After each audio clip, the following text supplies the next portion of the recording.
Tony Blair, when he was Prime Minister, ignored pleas to delay freedom of movement for EU migrants. He was urged by Jack Straw, amongst others, to be careful about throwing open the door to the EU accession nations. But David Blunkett had a whisper in his ear and said, we need this to grow the economy. And thus, ladies and gentlemen, the pattern was set. We went from having tens of thousands of immigrants come to the UK every year to hundreds of thousands, peaking at around 900,000 in 2023. You can't so much blame Tony Blair for that particular year, but certainly a precedent was indeed set. Let's speak now to Rakib Ehsan, political commentator. Rakib, great to have you back on the show. I mean, Tony Blair really was the sort of forefather of mass migration, wasn't he? Oh, no, absolutely. And I think what's really interesting for these revelations is the degree of worry within the Labour government. You mentioned there Jack Straw, who at the time was Foreign Secretary, but also John Prescott, who was Deputy Prime Minister. They were very concerned about the impact that the 2004 Eastern enlargement within the EU would have on the migration figures, which turned out to be very poorly predicted. The projections were wide off the mark, as they often are. And there are people within the left more generally. I remember back then, even though I was only 14 years of age, I did actually keep a close eye on these kind of things. Is that people were very concerned about the impact that increased immigration might have on the sustainability of the welfare state. John Prescott himself talked about the potential impact on the availability of social housing, and also people talked about the impact it would have on wages, especially in sectors such as construction. But it seemed like these concerns, which were expressed within the left and indeed within the Labour government at the time, it seemed like Tony Blair didn't take them as seriously as he should have. Do you think that this really did set a precedent? Because, frankly speaking, successive governments could then, and promised to, in fact, reduce the numbers of inward migration. They could have brought about caps and this, that and the other. But do you think that it's sort of his legacy that businesses got so used or so dependent on having foreign workers? The NHS became dependent on having foreign qualified medics. The care service became dependent on having foreign people coming in order to fulfil those rules, because it then sort of enabled us to not bother training people or figuring out how we get our own people into these jobs, and that's had a legacy effect. Or is that rather unfair on Tony Blair? No, I wouldn't say that's unfair at all. And I think that if you're looking at this era of immigration hyper-dependency that we're living in, you can find the roots of it in the New Labour project.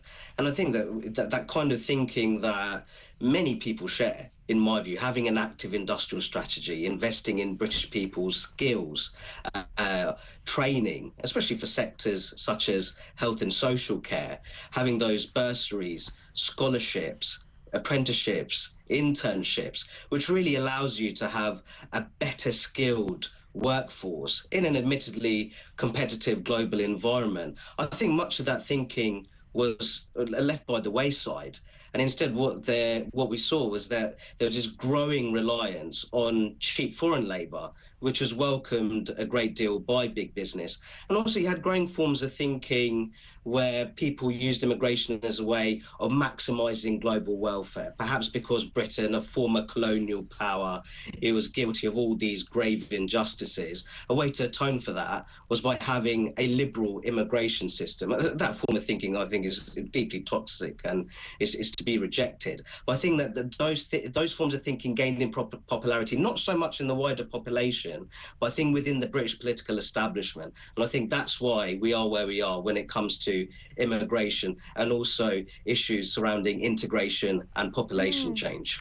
Yeah, it's interesting because, you talking there made me think. I've been asking people today for their sort of standout moments of 2024, the defining events. And no one's talked about it yet, but it really is a standout moment of this year. And something that, like you're talking about the concerns about integration and so on and so forth and the legacy of the Blair years, it has to be the riots. I mean, that really was a sort of, shocking moment for the nation. I think shocking on two fronts. Shocking in the way it was responded to, shocking in it taking place, but also quite shocking in you suddenly realise the public are very, very angry about what we've just been talking about. No, absolutely. And this isn't condoning what we witnessed in any way, shape or form over the summer. I think respect for the rule of law is vitally important. But I think that applies to all groups across British society. And I think that in recent times, we've seen this rise of what I call two-tier governance, where I think that we've made significant strides when it comes to matters of racial equality. But I think that the pendulum has swung too far in the other direction, where in some cases, in my view, minorities have benefited from being the beneficiaries of preferential treatment, especially when it comes to matters of law and order. And I think that the worry is, for me, is that if the Labour government will not learn from the lessons of the riots, and in my view, I think a really big where's he gone? problem. Of course, we have industrial scale legal immigration. Rakib, we've lost your connection. Can you still hear me? Oh, you're back! Yay! Best moment of 2024 just happened. We got Rakib back. Sorry, my apologies. Don't you worry about that. It's tech, it's life, it's what happens when you have to deal with computers. Quickly before I let you go, there's a story here a couple of stories. One is of a migrant who apparently murdered his mum and his brother. But was allowed to stay in the UK because he felt anxious about being deported. What on earth is that? And then another one here. The Home Office tried to halt the private prosecution of a prolific foreign shoplifter who police had failed to arrest for 7 separate store thefts. Why? Why are they... This guy's an illegal Romanian migrant. Police failed to turn up to a Specs store in London on each of his 7 shoplifting raids. Why have we gone so blimmin' soft? To ultimately prioritise the individual rights of dangerous foreign criminals over the safety of law-abiding British citizens.